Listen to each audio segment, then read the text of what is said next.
Hey, I'm Teresa Lusk, and I am the host of the Teresa Lusk Show. I'm super excited, as always, to bring you a wonderful guest. But today, it's an extra special guest because, as you know, faith is a big deal to me. Our show is about faith, family, business, and politics. And this is where faith and politics blend in, my friend. And it's so important to be educated and informed as Texans and as Americans that we know what to do, how to get involved, how do we pray.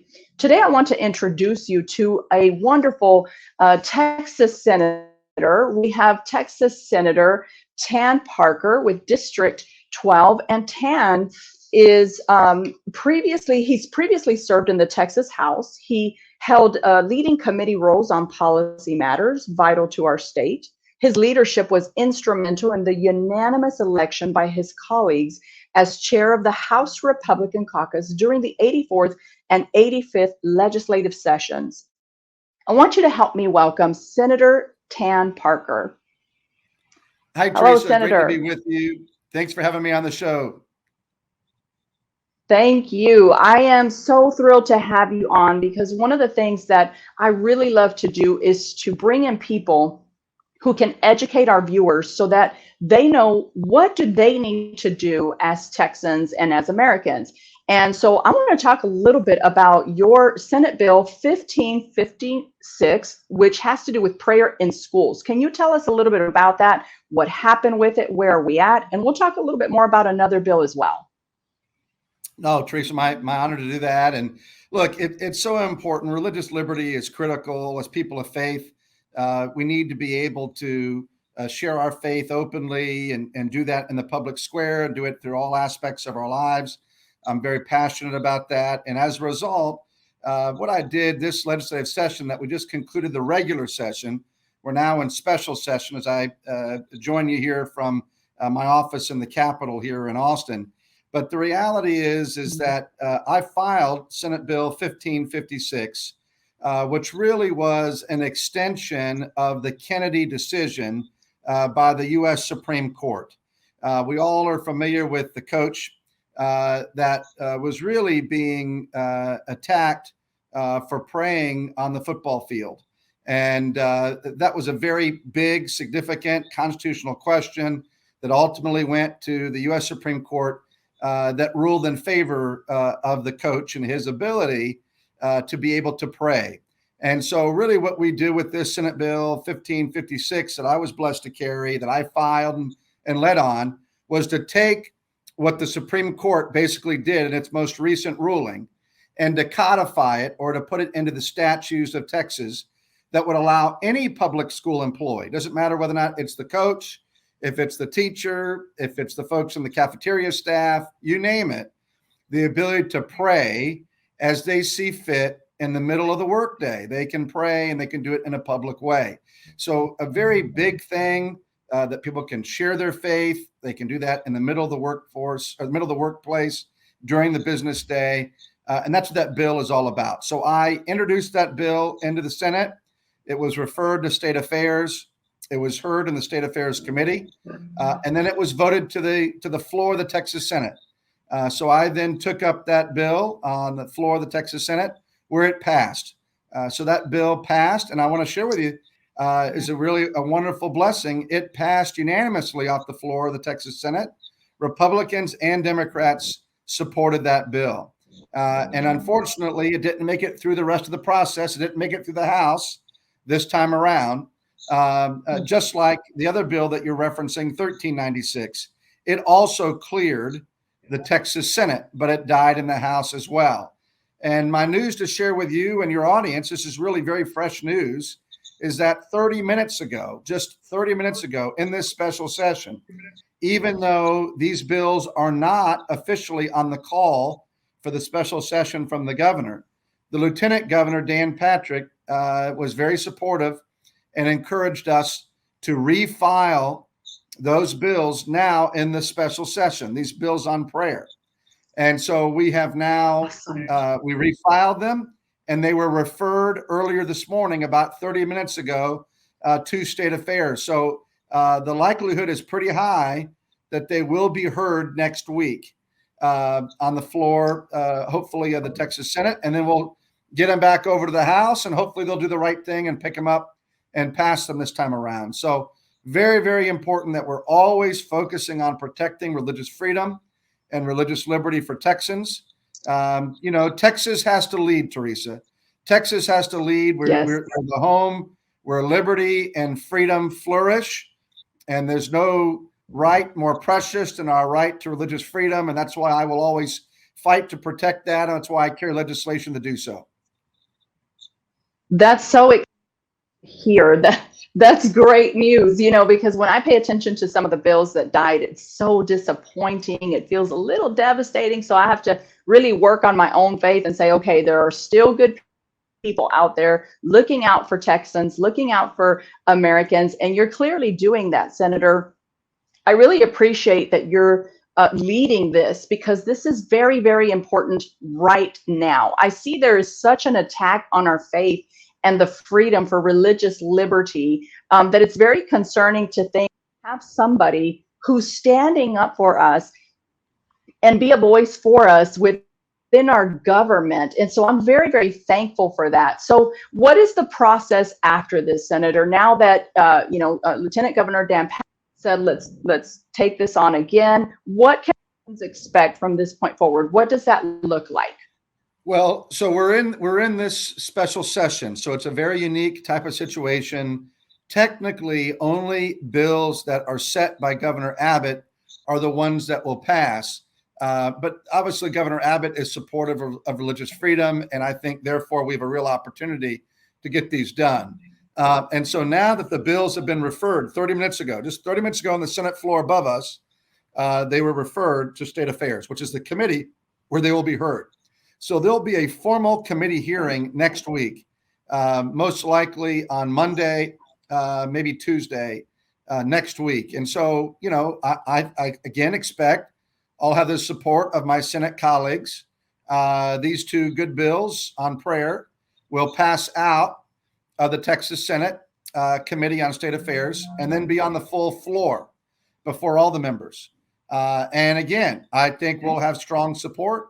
I think we'll get them out of the Senate next week, and then it will be sent over to the House. And the House will have these bills, and then the House will make the determination whether or not they bring them up or not, Teresa, during this special session. And obviously my hope and prayer is that they will. I mean, look, again, as I said earlier, there's nothing more important than restoring faith in every arena in life. We know that our culture is suffering. We know that people are suffering because we've removed God from every aspect of our lives. And so it's important that people have religious freedom. Not obviously you and I are Christians, but at the end of the day, I want anybody to be able to follow their faith tradition, period. End of story. That's the beauty of religious freedom in this country, and that great constitutional freedom that we all are blessed to enjoy in this wonderful nation. Absolutely. I agree with you. And I think that this is listening to what you're saying. I want to encourage our audience, those of you who are watching, that this is a time where we do put our faith into action by praying for these bills, praying for these situations, praying for the senators and the government leadership that's making these decisions for Texans. I mean, Senator, I'm sure you would agree that these things are important to take to prayer. It has a lot to do with the direction of our future here in Texas and of our schools, of our educators. If anything, I believe we need prayer in the schools. I have a lot of friends that are teachers and administrators, and listen, they are very overwhelmed with what's happening in our schools, the culture of the schools. And so prayer is absolutely necessary. They need to be able to practice their faith knowing that there isn't going to be a repercussion for doing what's rightfully theirs. What would you say to that? Well, I agree wholeheartedly. I mean, that's the problem, is that the culture is in decline. We've removed any reference to God from the schools.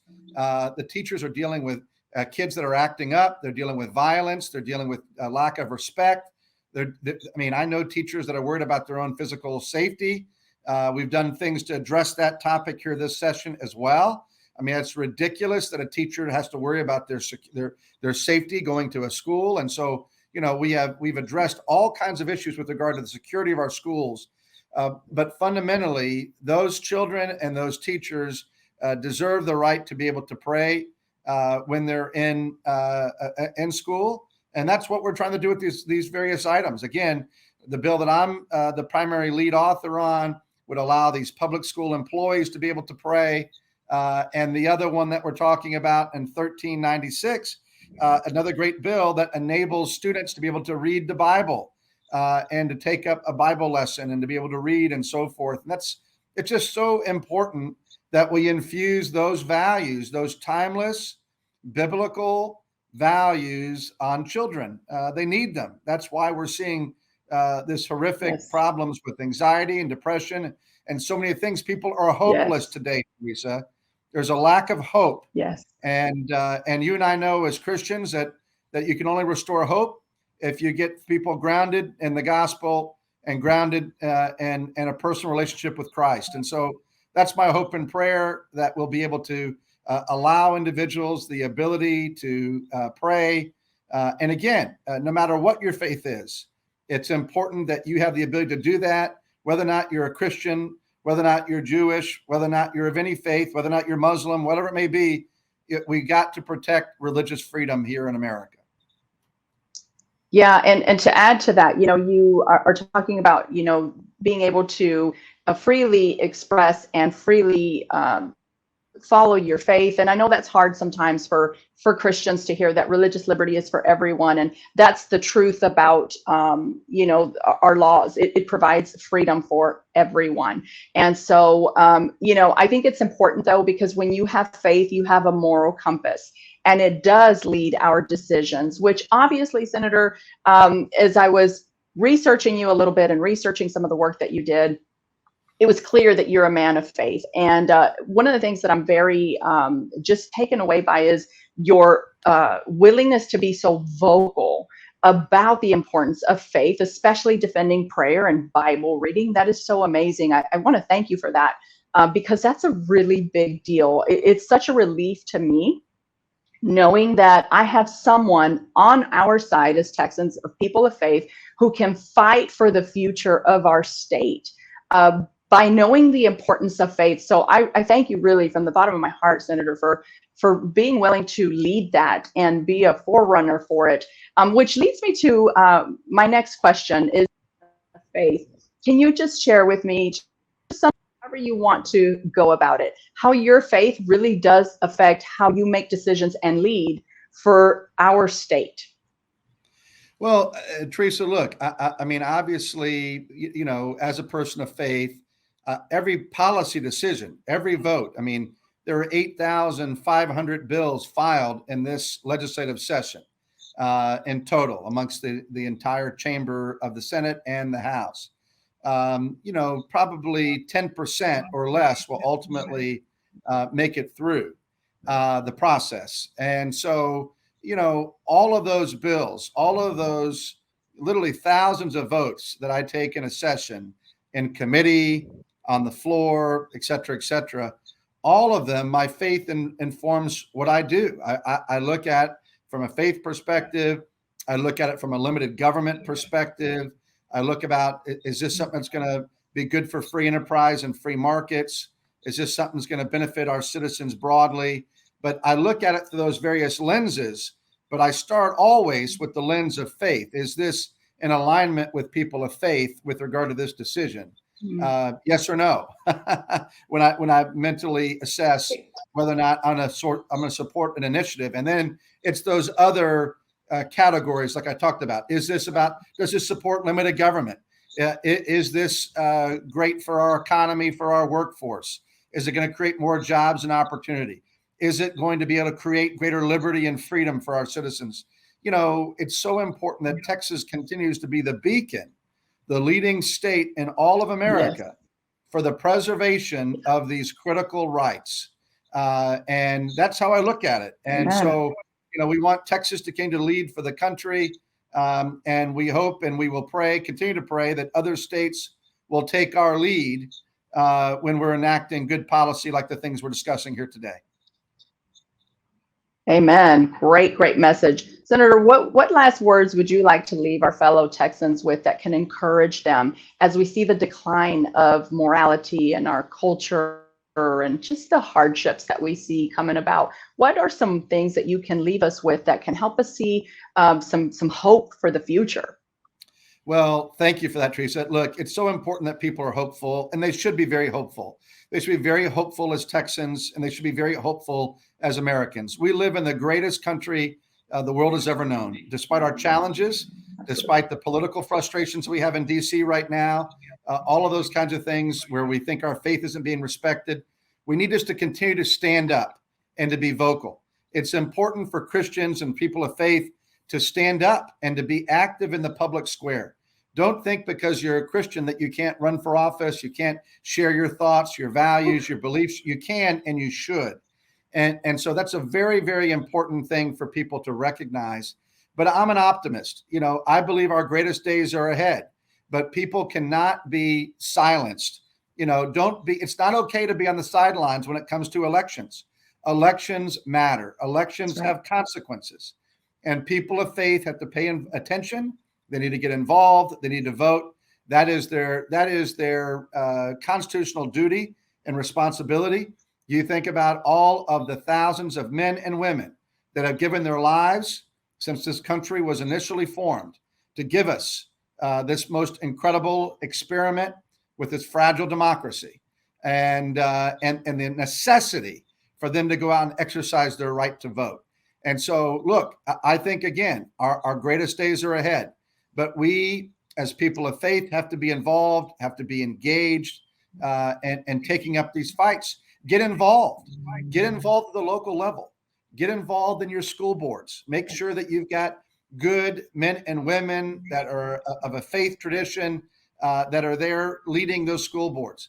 Make certain you got local leaders that are involved and engaged in a way that you see fit, that's being responsible and appropriate. People that are not against people of faith.